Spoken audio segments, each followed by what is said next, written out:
Hello, hello, everybody. It is another night of CAV Live TV here with me and James. Say hello, James.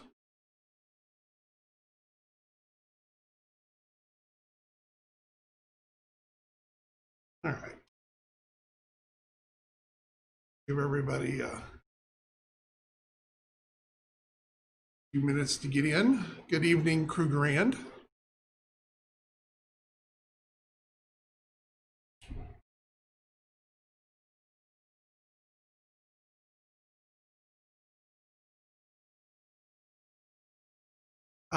He got his stuff today. I got a nice message from him. He's ready to go. Find his two new guys.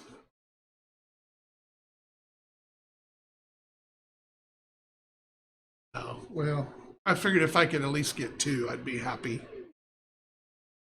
So, I'm assuming, can everybody hear us okay? Coming in nice and clear?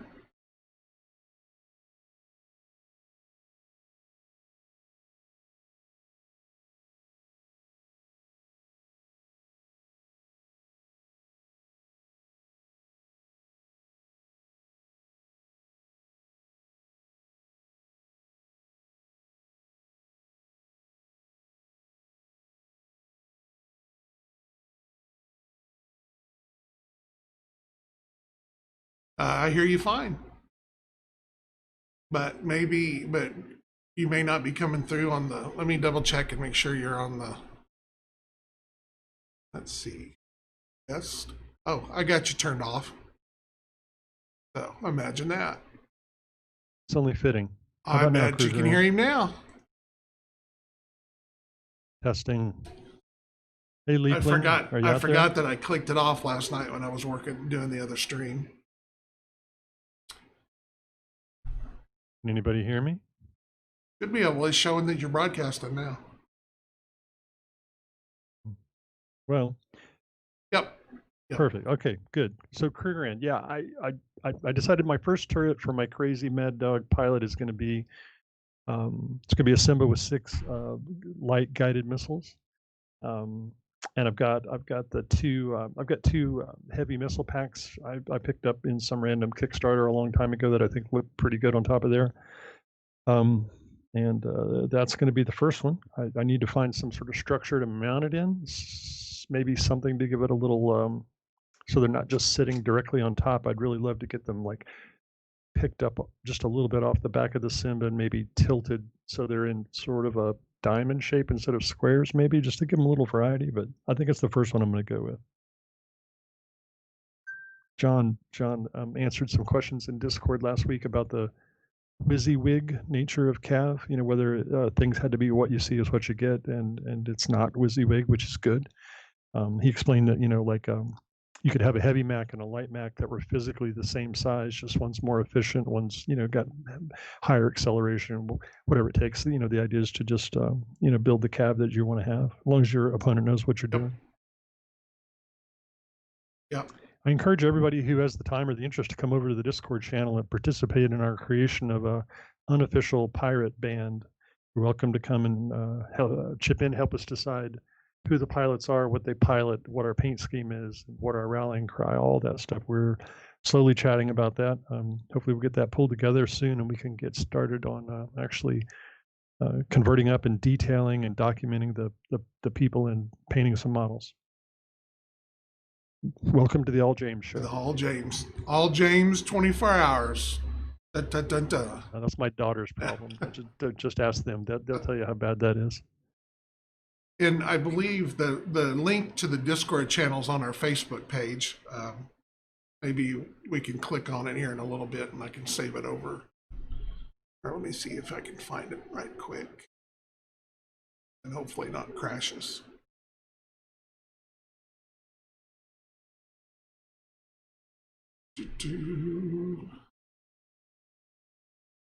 I have an all new setup that I put in today, so I am A, much more comfortable, B, set up much better to do things. Like, yay. Just promise me by the time we do the next virtual CavCon that you'll replace those shares. They are gone. Thank Yes, goodness. they're, I mean, they're perfectly fine shop yeah. chairs, but not for sitting in for very long. No, they are gone, gone, gone.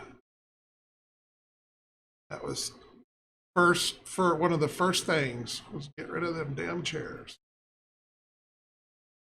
All right, here, link. Copy that.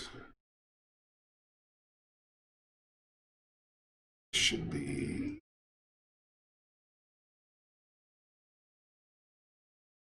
There you go. That would be the non-expiring link to our Discord channel. Fortunately, we are not big enough yet to have a nice fancy title, but we are channel VMRTRXU. I think that's an abbreviation. It's some sort of temporary hyperlink to your Discord. I'm not sure that's actually your name. Well, it's But yeah. Well, you have to have like 30 boost or whatever a month, which works out to about $200 a month, just so you can put your own custom name in there. So I was like, probably not right now. Everybody wants a piece of the Ain't pie. that the truth? Everybody wants part of the pie. All right. Well, while we're waiting a couple of more minutes for all the stragglers to come in, we will go over, what was I just getting? Oh, well, we're going to talk about tonight. We're going to try to give you a little background into some of the races tonight. A little background information here and there, kind of some of their motivations, sometimes some of their thoughts. That James has got a few questions he's going to ask, and I'm going to try to put something down so that we have something somewhat official as we move ahead and start fleshing out the universe. I'm going to ask questions about where do you buy, like munchies and whatnot in CAV. I mean, what's it like to live in the CAV universe? Sort of, kind of. Everybody's on astronaut food. Everybody's on astronaut food. Boy, there's some unhappy people. No wonder there's so many battles going on. Yeah. Hi there, Mayor Dude. How are you? RPG Dungeon Dallas, the guys down there with all the cool terrain and models. Yep. 3D printed steak loaf. That just sounds bad. I would imagine by then that there is a lot of food that would be 3D printed.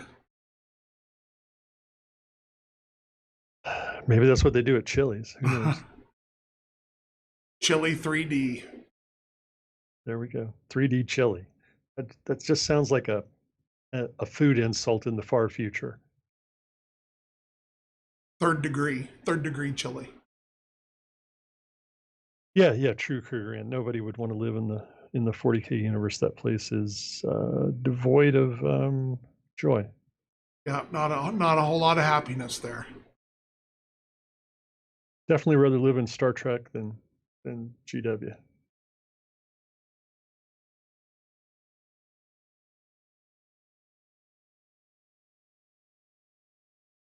I was going to say, if anybody in here can talk about astronauts, it would be Mayor Dude.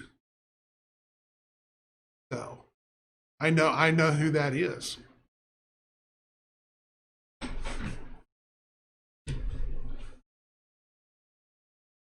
Did the bot say something to you, Kruger? I didn't see you post a link. Maybe it edited a word out of there. I don't know if it knocked me out when I did since I put it in on that other deal. Let me see if I do it over here again. It'll be. Hey, Meridude subscribed to the Prime yesterday during the terrain stream, I guess. Awesome. The one that you told me I didn't do. Well, I mean, I never got a notification for it, right? It, I was watching for it before I went to the movies, and I never got one. I looked today real brief. Your last stream was on Saturday. huh. Well, I did end it a little early last night. I was A, very tired, and B, the stools were still here. Oh no. So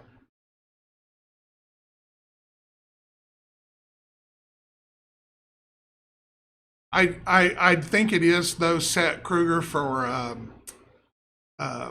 unless you're a moderator, I don't think you can put in a link, or at least for it to be clickable, I believe.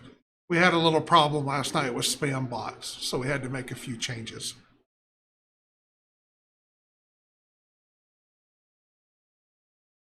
All right, so let's get started and let's talk a little bit about the universe. This kind of what got me on this topic today was after we had the convention and we talked about things through the show, and then we just got slammed with orders. So which was good, but it took a lot of the week to get that done, and so I had a lot of time to think as I'm doing lots of manual labor. And most of that all got shipped Thursday and Friday or Monday, so it's all kind of been hitting everybody's boxes here in the last day or two, or going to be here there tomorrow probably. And so people's been sending me messages, and we get to talking and things like that when they catch me around a computer for a little bit. So that just kind of put me in mind for talking about some of the things, and we've been working on some new models, and good. Congratulations. I have been meaning to ask you, did you ever get that resin plane worked out? Okay, so that you're happy with it, or do we need to try to do something different? By the way, I know it's been a long time. I keep forgetting.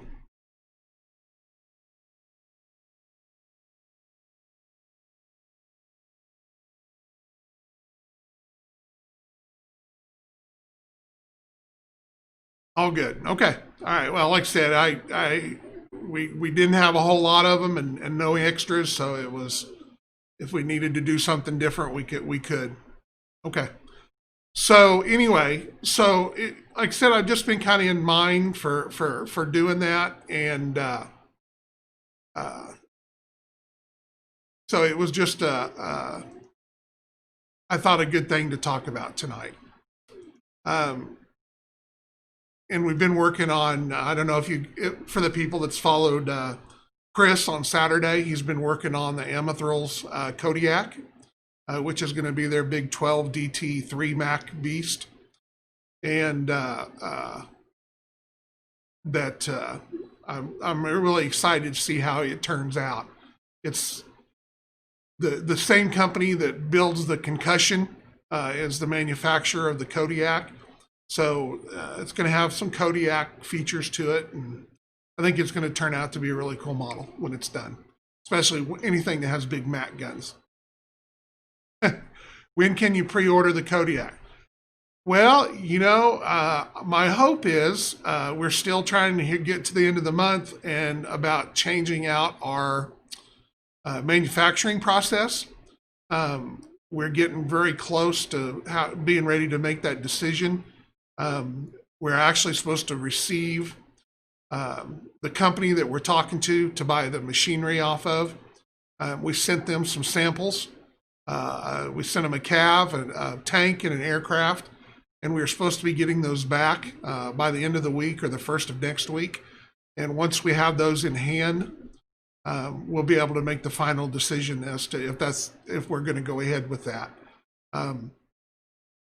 They sent us samples already of things that they've done and made, and other people have done, and we were very impressed with it. The detail is incredible. I think the detail on it is better than metal. There's just a couple of things that I want to make sure that convert okay for the things that we're doing going forward, and so far everything I've heard sounds pretty good. So once we have those in hand, we'll make that final decision, and it'll give us a chance to start looking at having better monthly releases and stuff. So hopefully, Yeah, I'm excited for yeah, that. Monthly releases would be a gigantic change for our game. This game. yes. Um, I'm and the Kodiak. Yeah, bring it on. I haven't had a chance to go back and watch that sculpting stream, but I caught a glimpse of it, and so I'm excited to see what that thing looks like. Well, and that's, we've had this conversation a million times before. The Kickstarter model is really good for coming out the gate, especially. But when you're trying to support a continuing game, and you need stuff, to come out, and every time we do a Kickstarter, everything's got to be released right away because everybody else wants the models too. So it's kind of a catch-22, and we need to kind of move away from that model. So, but getting back to races and motivations here. One of the things that I mentioned that kind of came up in a conversation last night while I was working on the terrain is a common unknown thing is there are actually more races in the CAV universe than just the 5. Okay, I'll bite. Who are Well, they? Names. well, we don't. There's enough of them that we don't have them all defined and stuff, and they'll kind of show up from time to time in stuff that we've got planned going ahead. But there are other humanoid races out there that never developed faster than light travel. Some of them are very primitive still. Some of them have interplanetary travel and have settled and mined in their own areas and everything like that. But they are not intergalactic nations. So you're not going to see more factions. They will be, parts of them will be included in the existing factions. I know that the Rock have captured 2 or 3 at least other races that they have in their control. Most of these are single planet, single system people. There'll be some the independents. You'll see some independent stuff that comes up from time to time, but most of them are pretty dependent upon the others for merchant and travel, etc., like that, and things like that. So lots of elements that we'll be able to flesh out as we go along. So. So I'm kind of picturing the colonial forces that were part of the Napoleonic era British Empire armies. Is that in the ballpark of what we're It talking could about? be. It could be. It's some of them probably have some have got into some of the military and stuff like that. So, obviously in the Rock Empire, you're not going to see other. These are basically. I don't want to really call them slave races, but they're obviously not considered on the same level as the Rock. So.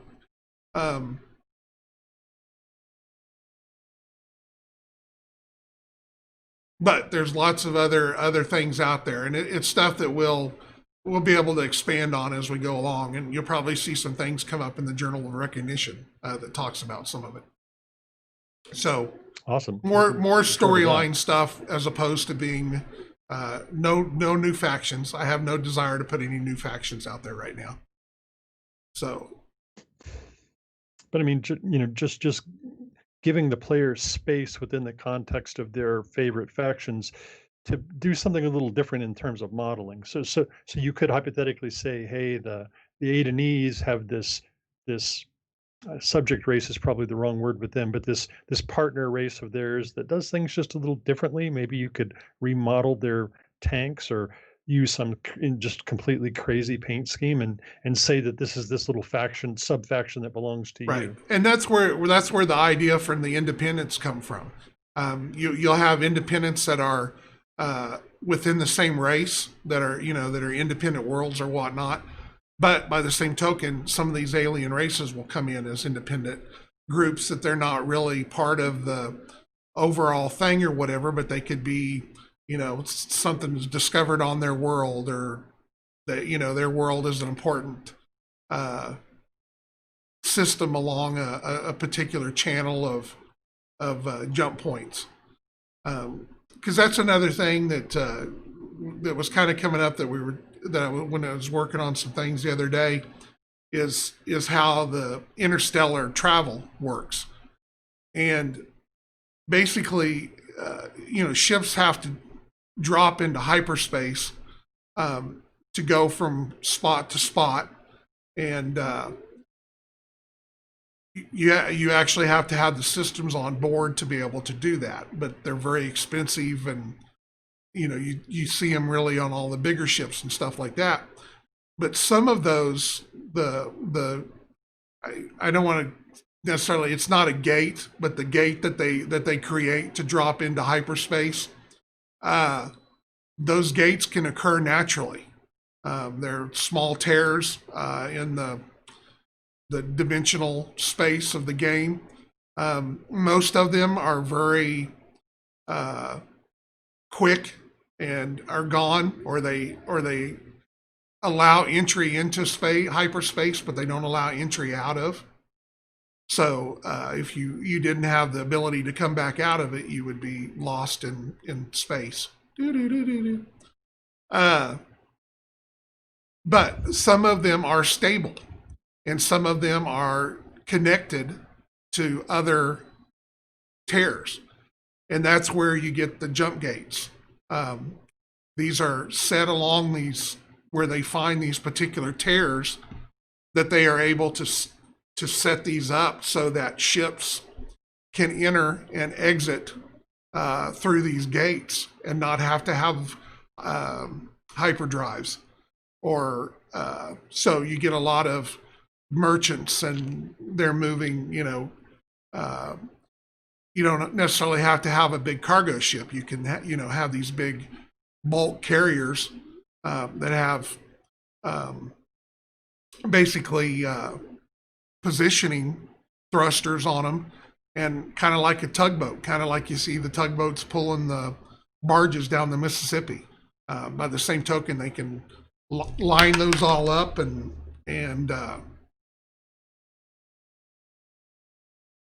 as my earpiece falls out there. Correct. So, and because of the amount of time and money that it can save, one of the things that happens when you're in hyperspace is called hyperdisparity. And basically, when you go into hyperspace, you are out of phase with that particular dimension because you are not natural to that dimension. The longer that you are there, the worse that it gets. Part of it is made worse by the fact that the jump is not necessarily dialed in as well as it can be. A ship doesn't have to have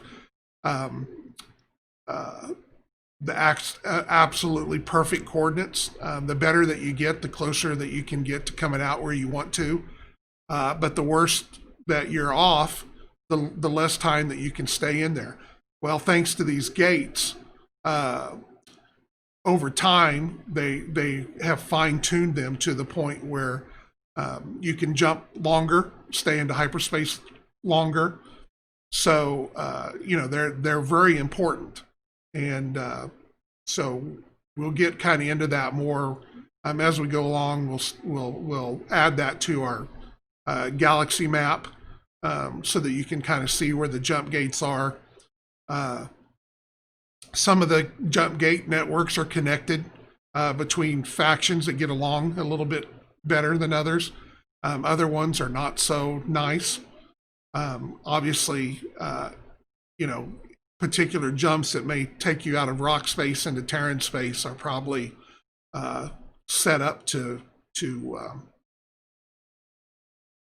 be a very unwelcome to somebody that comes out the other end.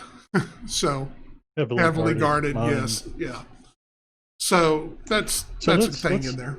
Let's pause for a second. I want to ask a question. So CAV is all about ground combat, but I'm assuming there are extensive naval forces. There are deployed by the big factions.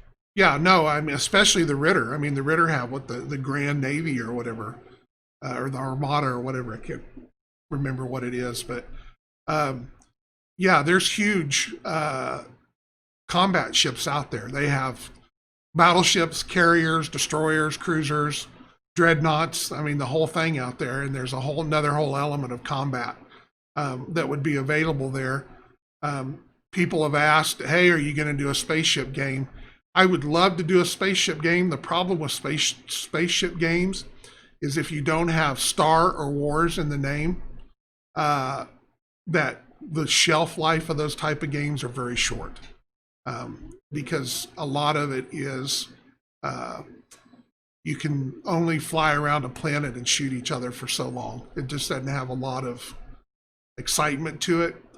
I know that we're going to have kind of a little bit of a abstracted system in the campaign book for planetary drops and so forth. Maybe down the road, we'll do, something that we can just release, that we can throw out there. I would love to be able to. I love spaceships. I'd love to make them. You see some of them in the book, that we've created.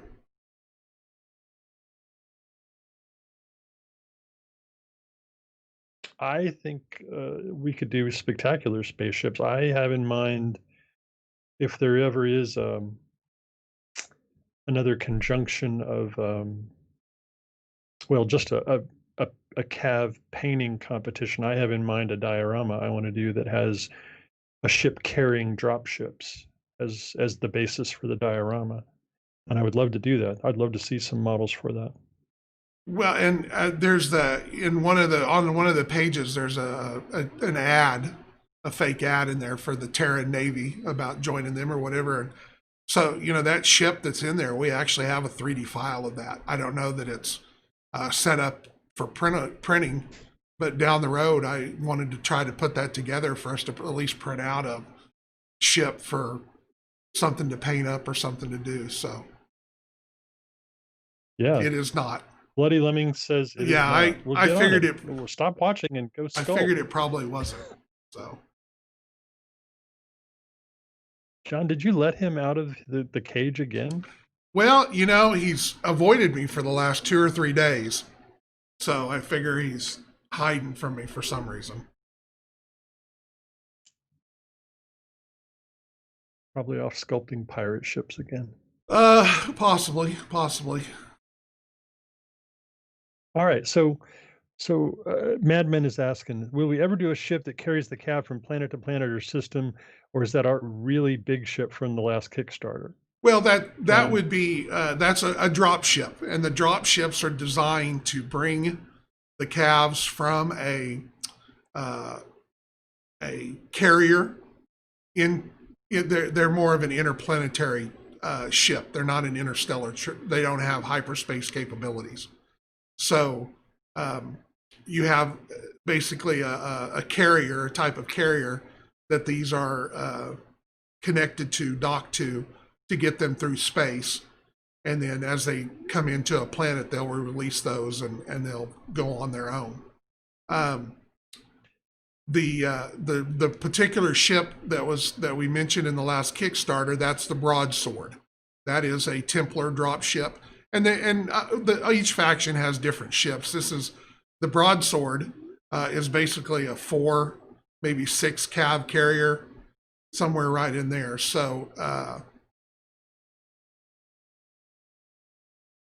they've got larger ones that can carry bigger groups and stuff for a bigger invasion. The Broadsword in its class is more of a point insertion type ship to get somebody in there quick, or they'll come in several different ones, so to avoid one ship being taken out and you lose a company worth of CAVs. So and if you look on our download page, there is a faction list that you can download for each one, and each one has in the top section the name of the drop ship that are currently assigned to that faction. So we have a drop ship assigned to everybody. Down the road, depending on how we figure out we're going to do the Broadsword, I would love to at least do one for everybody. So We would love that too, John. I know. Turn the stream off and go work on it. Well, and the nice thing about it, with the way 3D printers are coming now and stuff like that, there's lots of options outside of doing them in plastic or something like that. We're looking at 3 or 4 different ways of doing them. The problem that came about with trying to do it through a Kickstarter is because of the minimum number of ships that we have to buy. So, if we sold them basically in the Kickstarter for $75 a piece, we would have to sell about 1,000 of them in order to make it viable to do. And, you never know with a Kickstarter. You might sell 1,000 of them. $75 is kind of a big price to bite off. And to some people, others it's not. Somebody for a ship that big, thinks it would be great. So it's just a matter of trying to make it work. And and the bad thing with the way Kickstarters have got now, everybody wants more and more and more.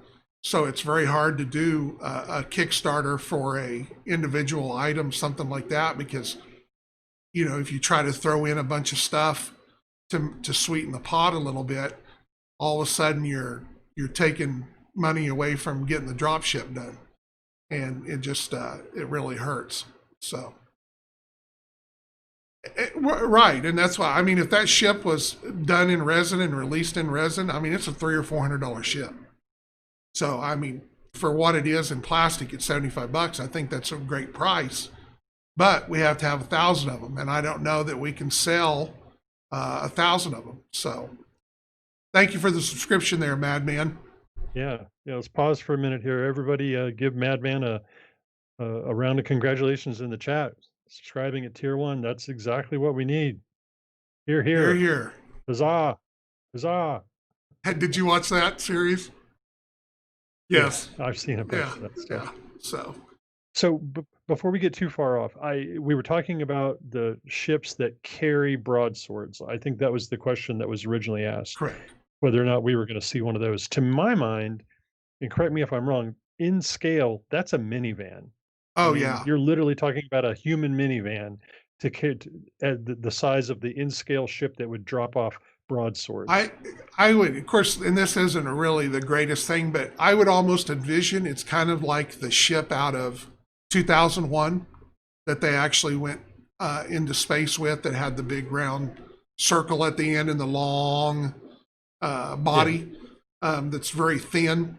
Because these drop ships would basically already be the crews and the CAVs and everything are already on the ship, and they just connect to a spine to get carried through, and then once they get into their final area, they're ready to be released. So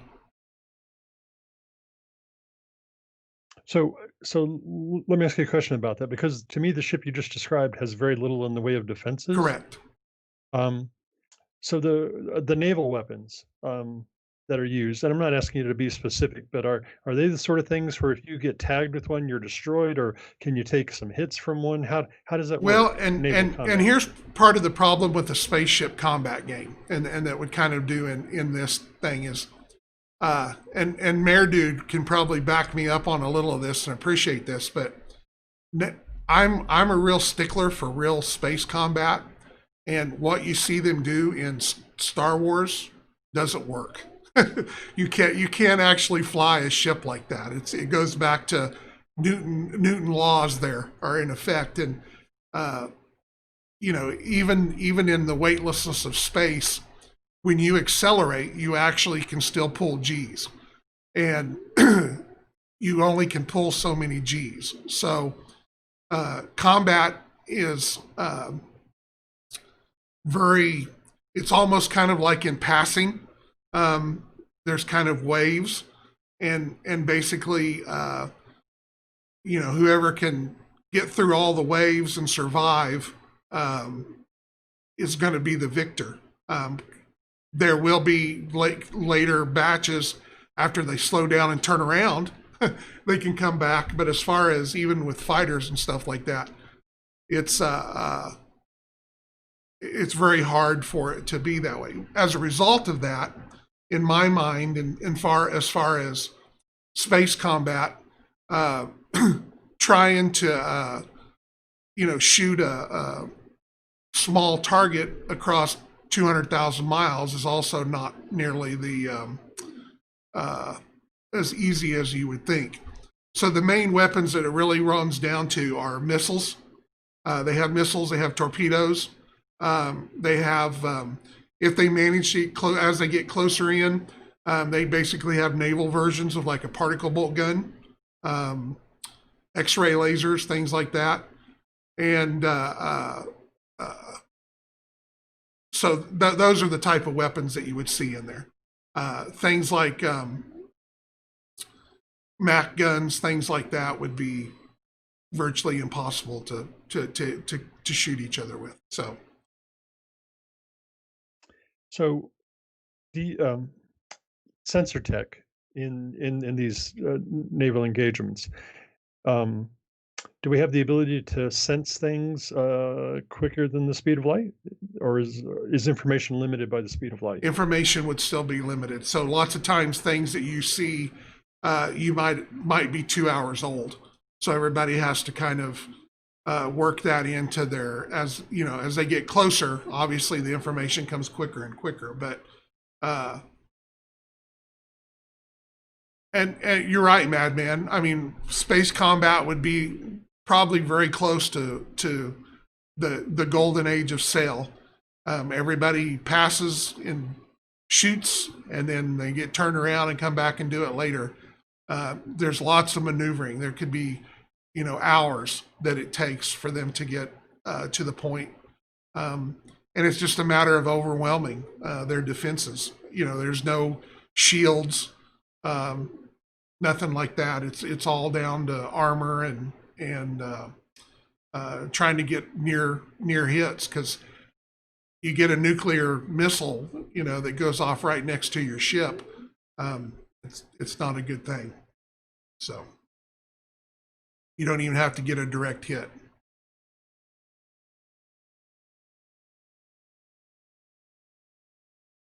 Well, and in the case of depending on what game you're playing or whatever, railguns can be very, very nice. But really, in the CAV universe, the railguns would be more for like orbital bombardment, or hitting something on the planet, trying to get that golden BB to hit a spaceship, half a light year away is pretty rough. So, all right, so let's get off space combat, since we're not. It's stuff that we'll talk about as we go along and kind of show up in fluff. And who knows? Like I said, down the road, maybe we'll do a handout or some kind of a little download that you can at least play a few battles in it, and maybe we can do a few ships or something like that. So before we leave the space question, let me just bring up a quick economic question. Okay. Is there business in space? Do we have convoys? Do we have caravans? Do Yes. planets trade with each other? Yes. So industrialist corporations, they ship things from one planet from one system to another via these jumps, these warps. So this technology is not just military; it's also used in commerce. Oh, most definitely. I mean, even more so. I mean, the amount of ships that are out there. Like I said, a lot of your interplanetary or systems within one faction or whatever. There's a lot of trade and stuff going on there. Obviously planets that are rich in minerals and so forth and stuff like that may not be a great be able to supply the food that they need. There's planets based on closer to stars, farther from stars. So some planets are rich in heavier metals, some planets are richer, so there's a whole lot of trade that goes on through there. And another thing that comes into play is the there's no interstellar money. Okay, so if the Terrans are trying to buy something from the Adenese, the Terrans, let's say they use dollars, um, that the Adenese would care less about your dollars. So yes, Tiger, CAV also has jump gates, but they can't just be put anywhere. They have to be put where basically there is a stable tear in space, the space-time continuum, so that you can go into hyperspace there. So where factions have to interact with each other, it's all in trade. So if they have to figure out what something is worth, and so if we're selling you food, we're going to take back some uranium or something like that. So that's a big part of how the interstellar economy works. Is there is no accepted dollar anywhere. Now, with that being said, the Templars have somewhat of a banking system in place, and they have the ability to transfer things between factions that they are somewhat aligned with, or something that they're doing. Obviously, the Rock is the big F up in that whole deal, but there is a Templar. You can go to a Templar, and I'm just kind of giving it in the high part, so because we don't have everything totally down yet for everything, but you can go to a Templar bank on Adon, and they can deposit. The Templars can take, if you bring them gold or whatever, they can give you basically a letter of credit that you can take and go to a Templar bank on Terra and turn that into the Templars and get it back. Terrans can get it back in Terran money. So they are kind of an in-between for some of the things that goes on, and that goes kind of along with their mercenary background, with the things that they've got set up and everything like that. Is they run basically the mercenary bonding authority to cover some of that, so they're able to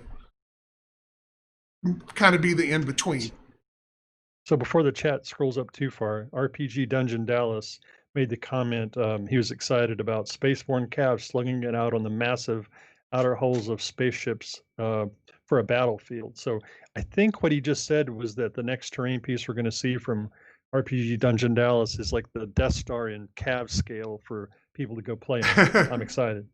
At one point we had actually talked about doing a scenario like that and build a giant ship, with big cargo areas that that you would actually be inside in CAVs fighting it out in the ship. So maybe down the road we can do something like that. Sounds fantastic. Yes, history repeats itself. The Templars are bankers. If you go back and look at how they exchanged money during the Crusades and things like that, they do the very same thing now. So.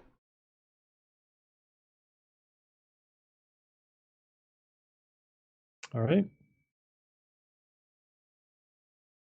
Now for RPG Dungeon, yeah. Dallas is painting dragons and goblins for his fantasy game. Yeah, the CAVs will just step on them. Don't worry about that stuff. Get back to CAVs.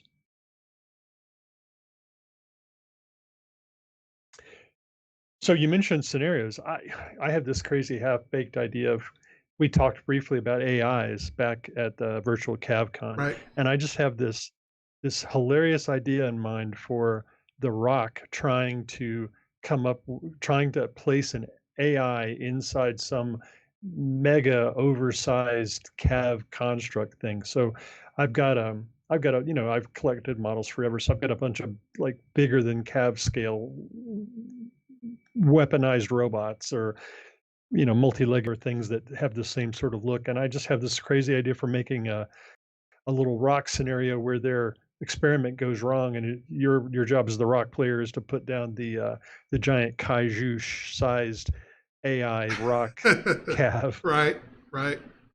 Well, and that's, that's as the conversation came up over CavCon, we've talked about an RPG. There's lots of things that that we can expand on as the game goes along. And that's my hope, where we can get that monthly release set up. I think that will ease things a little bit and make it easier for us to do some other things, just from the standpoint of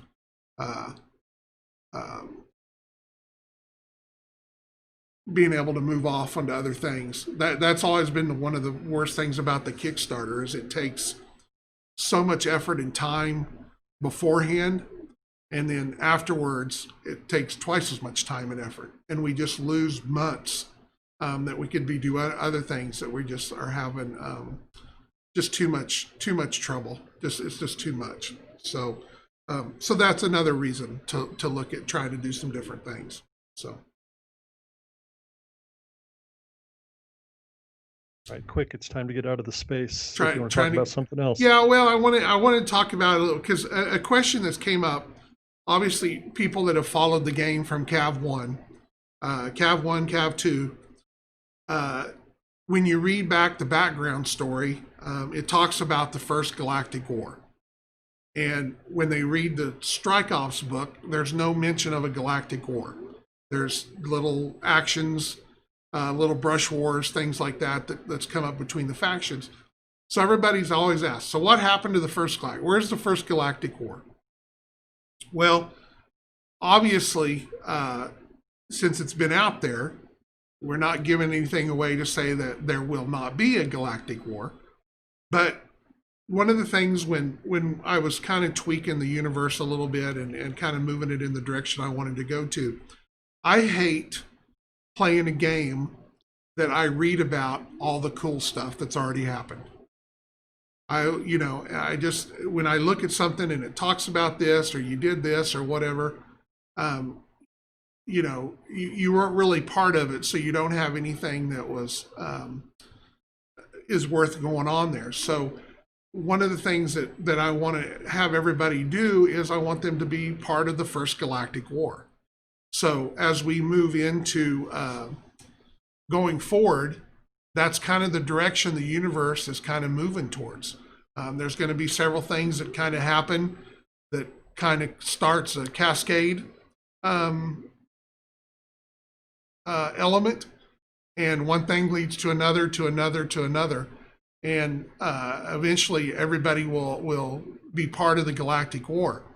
And part of that, the idea that I have behind that, is I want to have the ability for us to put out a scenario or a particular story with background information and whatnot on it, and we'll release that for everybody to download. You'll play that scenario. We will have it so that you can, and this is kind of where the slowdown, the thought is, we want to have the ability for you to enter information from your battle into a system that at the end of a certain amount of time, we take that information, and based upon how many from this side won or whatever happened, that will dictate the direction that the galactic war goes in. So people will actually have an effect upon as the war goes ahead and goes along. Obviously, there's some things that we have to tweak here and there that we want to keep the storyline that we want to make sure that are in there. But at the end of the war, people will actually feel like that they have participated and been part of that. So.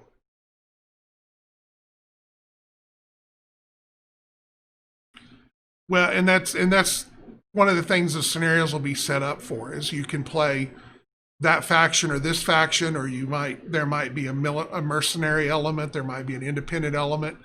So there's things that you'll be able to do, and that's part of the way that this report process will work. And one of the things I thought that would be kind of cool would be have like a little, where you can put a little paragraph, kind of a brief synopsis of your game or something that was really cool or out of the ordinary, and the things that we can look at and write into our story when we do the update.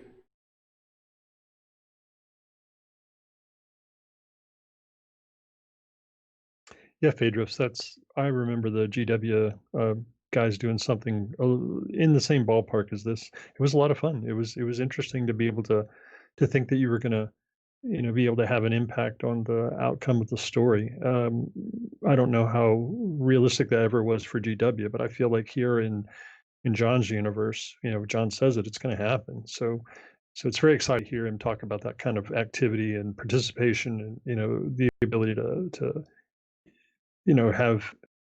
have impact on the game that we all love. Yeah, and that's part of it too. Is I look at there being maybe maybe quarterly as part of it too. We'll have little kits that stores can pick up. That they'll be able to have a special event at the stores. So a lot of things that we can do to it that become a lot individual little things that we can put in there that make it a little more unique. RPG Dungeon Dallas. That's exactly what we want to see. Just let us know when it's available and when you're open for gaming again. Well, and that's the other side of this too. We're trying to inspire you guys to go out there and help us spread the word. I can talk till I'm blue in the face, and we're doing this and doing that, and try to help with this and supply that. But you guys, we need you guys to have input with that too. So feel like if put some battle reports out there, do some do a YouTube video, do something. We'll help, and if you need something from us, we'll help out with that. So there's a lot of things for you to do. I know that we are planning on doing another virtual CAVCon in March of next year, and we're planning far enough ahead. James, by the way, 6 months. What? Yes, 6-month lead there. Oh my gosh, I could paint up 12 armies. You could have your army ready to go this time. I could have my army ready to go this time. But we want to make sure when we do that next one, we want there to be a lot more events, a lot more exclusive things with people showing painting and talking, and lots of little things that we can do rather than you listen to me and James talk for 30 hours. Yeah, nobody wants to hear me for that long, that's for sure. Well, I think we did all right, but I don't know if we could do a second one. I think we just say the same yeah, things. we wore out everything that we can say. So I did want to share again. I think I said this once before, but one of my favorite painters says his favorite saying is, if you wait to the last minute, it only takes a minute to paint your army. That is very, very true. So, but yes, please help us spread the word. Talk about stuff on the more, you guys, when we go 2 or 3 days and there's nothing really come on a Facebook, and then somebody comes in with something new or talks about a deal, and it just explodes. And for 2 or 3 days, and the more that we can get people to come on there and do that and talk about things, the more that it just helps grow the game, and it finds more players. I know that it's a little spotty right now. There are lots of CAV players out there. I see the stuff go out the door every week, and there's obviously places in the country that more of it goes to, but we have stuff go to every state pretty much. I think the only state that I have not seen anything probably go to is Alaska, but we have stuff go to Hawaii and Idaho and Wyoming and just everywhere you can think of. So they're out there. It's just a matter of trying to find them and shake the tree a little bit. So any help that you can do is much appreciated. Yeah, I just want to reiterate what John said. We just need a conversation. At the very beginning of the stream, we were talking about over on Discord. We're creating a fan driven pirate faction. So I'll keep it brief because we've already talked about that. But come over to the Discord, join the channel, the Freebooters channel, and come in there and help us develop the paint scheme, the structure, the pilots.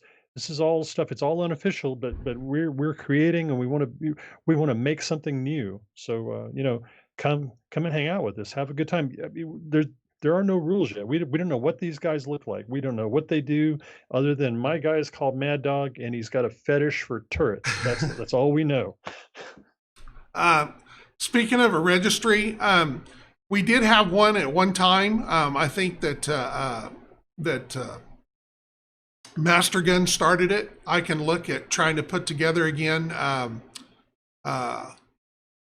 I think it was kind of a Google Maps kind of thing, where anybody can go in and put their information in, and if you look at it, it shows where all the little deals. So maybe we need to look at updating that again and kind of pushing that forward and make it a little more official. Sure, I remember signing up for that. It was a map of some kind, maybe Google Maps or some other company, and it would show a pin dot where there were people that said that they played CAV. Right.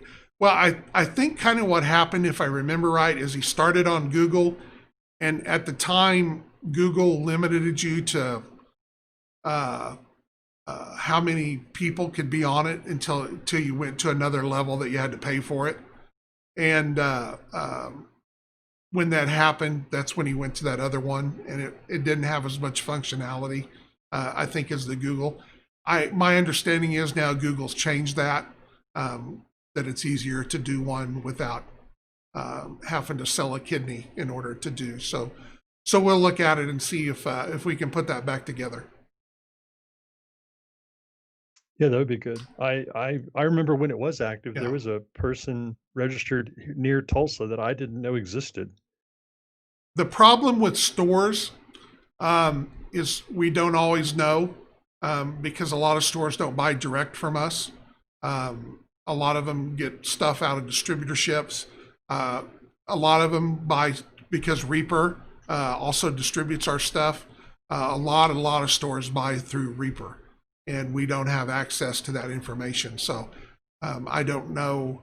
And I've tried to get it, but the way that Reaper's order system works, as a retailer, you order through the same website that a customer does, and it doesn't differentiate between that. So for somebody to go in there and pull those two things apart requires a lot of time that we don't have access to it, so we can't do it. And obviously, Reaper's got things more important than to try to get me a retailer list. So the best thing that could happen if we can get that thing put together is if you've got a store in your area that is stocking something, part of it, you can list them on there. Or if you have a store that you go to that's not carrying our stuff right now, please have them get a hold of us. We have a great introductory deal to get stores started. It takes the players to go in there and ask the stores and get them to stock it and to keep supporting them with certain things. We had a nice round of here at the first of the year, several new stores come up and get into it and stuff. And then all of a sudden here we've had the COVID thingy. So that kind of kiboshed that whole deal with stores, and not just for CAV. I mean, lots of games have certainly suffered because of this, with the game stores not being able to do their game store kind of thing. So, all right. Yeah, Phaedrus is commenting about CAV being a difficult search word on YouTube. There are lots of other things that are CAV related. Many military, like regular, just straight up. I believe that the main thing, I think, as I've been moving the Twitch videos over there, I think that I'm using CAVSO, CAVSO, as a tag. So if you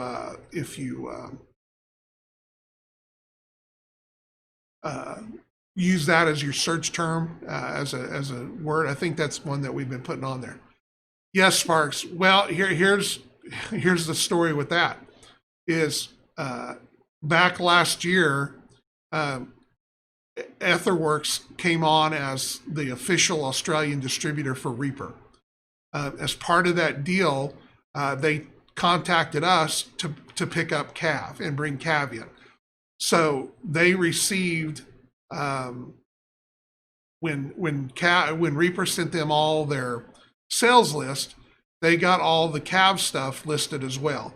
So when they dump that into their system, it shows up as CAV in their system. And then all of a sudden, right when we were getting ready to start shipping and everything with them, COVID and everything else happened. So so far we have not been able to finish putting that deal together. So.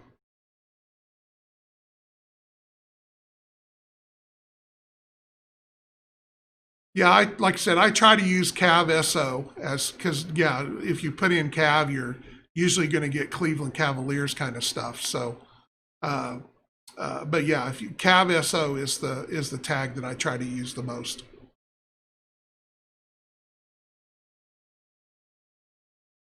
All right. Well, we've kind of ate up our hour. We didn't get as far into this as I intended to.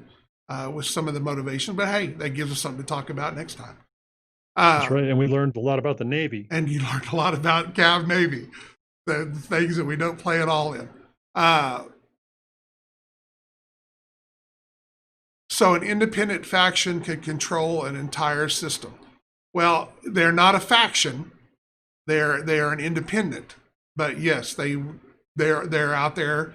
There are some that don't have the ability for FTL or whatever, and they have control of their system. So if they have multiple planets that they can take advantage of for one thing or another, they are always gas giants for fuel, things like that. So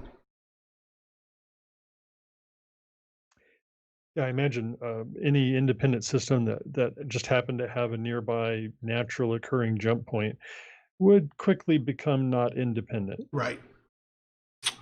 Yeah, they would be. It's the jump points would be a really important deal, and unfortunately, in the grand scheme of just like it kind of happened, in the 18th century, 17th century, when the big guys come into town, there's not a whole lot you can do. So.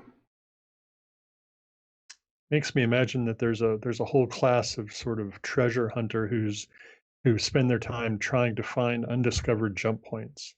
Well, there are. I mean, that's one of the things like that, because if you can locate that and figure that out and sell that to the highest bidder, and get that information to somebody that might need it for something else that's a little more nefarious, and you can get that to them, it would be worth a lot. Now, to me, that sounds like the background for an RPG. Yeah. Well, and there's also, and we do have, there is other materials, there's other things out there that we will introduce as far as our pseudo metals and things like that are unique to different worlds, or that we don't have on Earth, or something like that. That kind of goes with that whole space opera, space, vibranium, things like that. Yep. Uncavium. Something like that, yeah. So. All right, John, coming up in the near future, what should your followers look for this week, next week, this month? Well, Chris will be working on the Kodiak again this Saturday.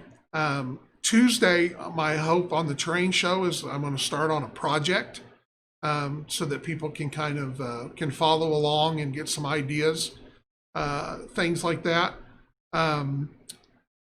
Then, like I said, I like the Wednesday nights to be kind of a talk kind of thing, where we can talk about lots of little things, and people have questions and stuff that comes up, and try to keep everybody interested in what we're doing. Really, until the end of the month, when we make our final decision on going forward, how we're going to do our production We're kind of in a holding pattern, which really the whole year has been that way. But we're using the time to get stuff ready. I'm working on the JOR. Me and Herb are working on the rules of engagement, and Chris and a couple of other sculptors are working on some new figures. So that's where we're at. We're trying to move ahead and do new things, and trying to finish up the initiative deck. We've talked a little bit about that in the past. That when we get closer to that, we'll do some more things there. We talked, you and me, James, talked a little bit about some things we can do with that down the future with some special cards and unique things for shows or people that can help demo the game. We are trying to get the demo group put back together. It's just lots and lots of stuff that goes on, and unfortunately, I don't have 12 people that I can just, hey, go do that. You go do that. You go do that.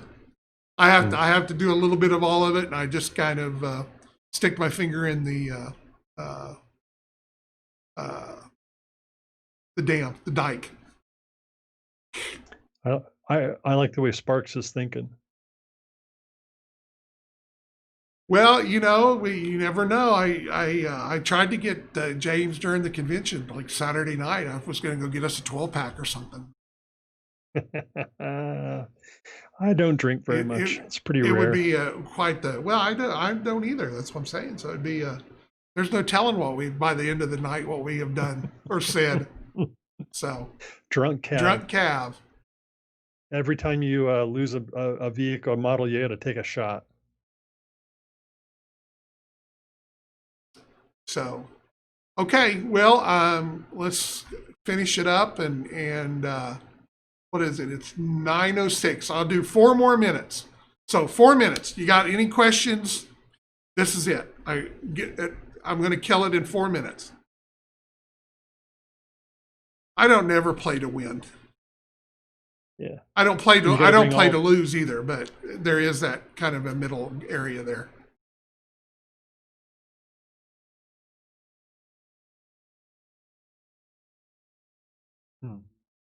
Now, at Drunk CAV, I would definitely be playing to lose. Oh, I get to take another drink? Yeah, okay, let me do that. I'm all over that. I'm good for that. You just have guys drive into the side of each other just so you can have another drink. Have you ever thought T-shirts for different factions? Yes. Yeah. We are going to, we're trying to expand on our Zazzle. We may use a couple others to do that too. That's really the stuff that we do. That way you can go in and pick that design and put it on a shirt or a hoodie or whatever. And that works out really good for that. I am finishing up the design for the virtual CavCon that hopefully will get put up. It probably won't go up this week, but next week, that people will be able to start getting stuff like that. So.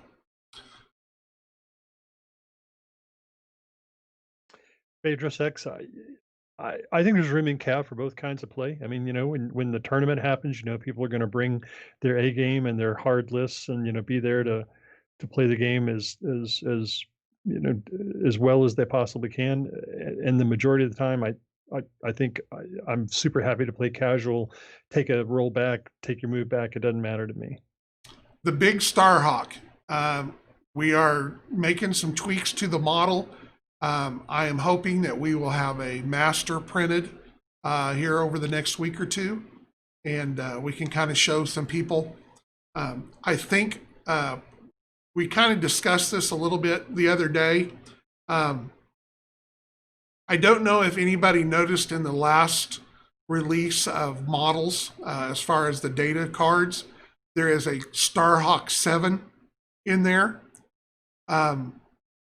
I think that probably the new model will probably be the Starhawk 7 instead of the 6. They're going to be pretty close.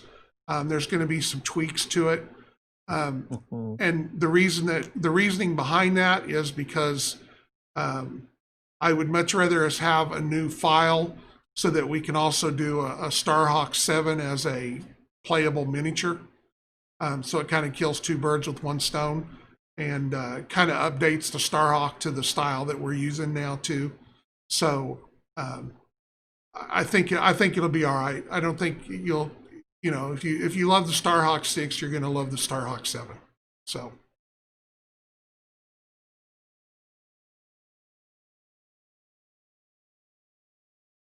All right, so we've killed the other 4 minutes. So let's call it a night, Mad Dog. All right. So till next week. Yeah, thank you everybody for showing up. We had a good night, good turnout. Let everybody know, spread the word, come follow us on Twitch, follow us on Facebook. You guys get out there and spread the gospel. We appreciate all your help. So have a good night. Take care, everybody. Good night.